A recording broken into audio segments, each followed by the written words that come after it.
everyone, and welcome back to Caribbeantan's channel. Today I'm going to be discussing with you guys all of my tips and tricks when it comes to spray tanning with Caribbeantan. So if you want to be a pro like me, carry on watching. Number one rule when it comes to spray tanning is you need to prep your skin. I cannot explain to you how important it is to prep the skin to ensure that you have the best possible looking tan that you can have. So let me show you the products that I use. First one up is the Caribbeantan Cinnamon and Coconut Exfoliator. This smells amazing, and you probably are like, she says it's in every video, but it's because it does. It smells amazing, and it's made majority of sugar and jojoba oil, so it is an amazing consistency when it comes to removing all the dead skin cells off your body and kind of just like everything that just shouldn't be there. Then we need to take our product number 2, which is the Caribbeantan Milk and Honey Body Butter. This we apply onto our dry areas. We apply it onto the dry areas because we want that skin section to be as moisturized and as not dry as the other parts on our body. So it's our elbows, our knees, our ankles, our knuckles, or anywhere on your body that you feel as though you're a bit dry in those parts. Use this guy just a little bit so that we can moisturize those parts and keep them hydrated. Number 2 today is always use a mitt, and always use a mitt in circular motions. I'm actually going to make it into a chant. Circular motions, circular motions. You need to do circular motions. The reason to why circular motions works really well with spray tanning is because you will create a nice even application. So think about it. You're doing this. This calls for streakiness, and we don't have any time for that. But if you're doing this around in circles, you are blending everything in. Number 3 is you need to plan your tan. Okay, so you need to fit it into your schedule because you need to understand that we need these 8 hours for the tan to develop on the skin. So we don't really want any obstruction to the tan. So your nail appointments, your gym time, your time going to work, anything that you need to do that is going to stop you from relaxing and chilling and watching Netflix while your tan develops needs to be done before. Number 4 is, what do we do with these, Lauren? I don't want to have orange tan hands, and also I just don't know how to do my hands.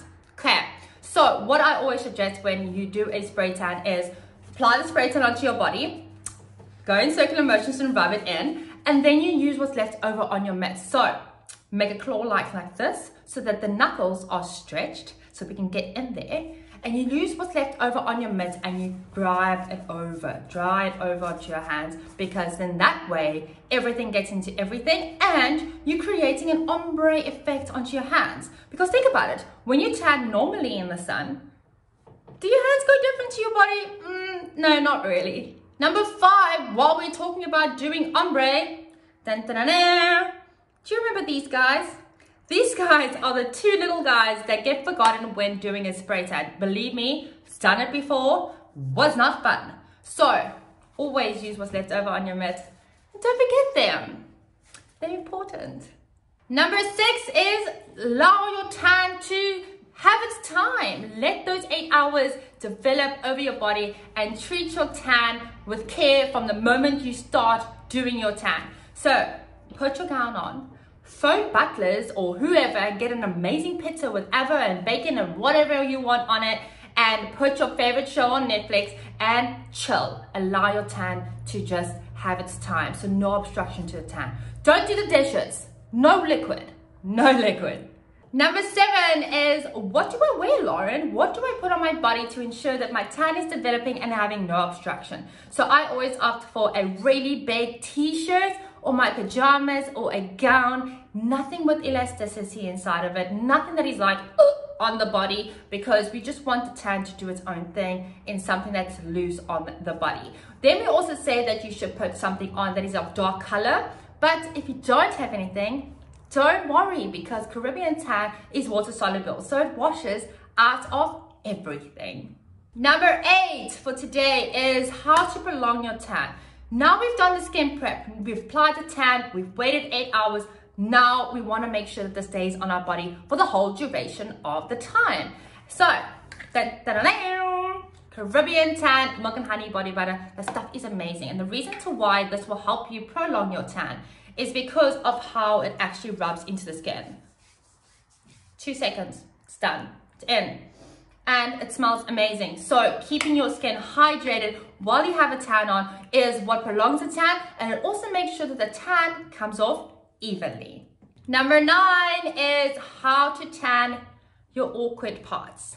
Awkward parts are, for example, under your armpits, behind your knees, and just some places where just you feel as though maybe the tan is not necessarily going there properly. So I'm going back to how I told you guys how to do your hands.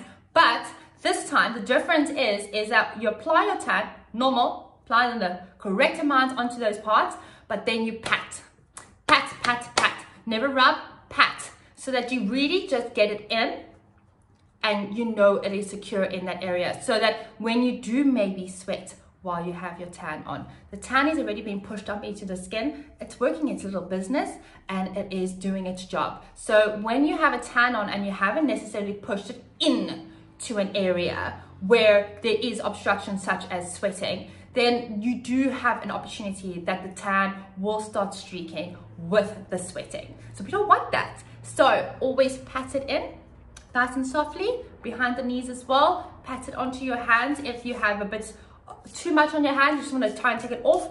Pat, pat, pat, pat to make sure that our awkward bits are also taken care of.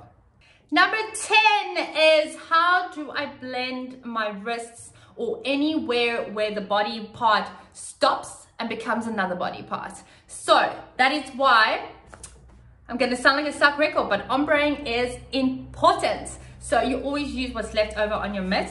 So when it comes to your wrists, okay, applying my tan, I'm applying my tan. But when I come up here, I go swift like movement to create that airbrush ombre effect, as well as by the neck area as well. So for example, when I tan, I like to create an ombre effect with my face as well. So I don't really necessarily put too much spray tan on my face, but I want everything to match. So the chest, normal. When it comes to my neck, up. Like an airplane, we're taking off.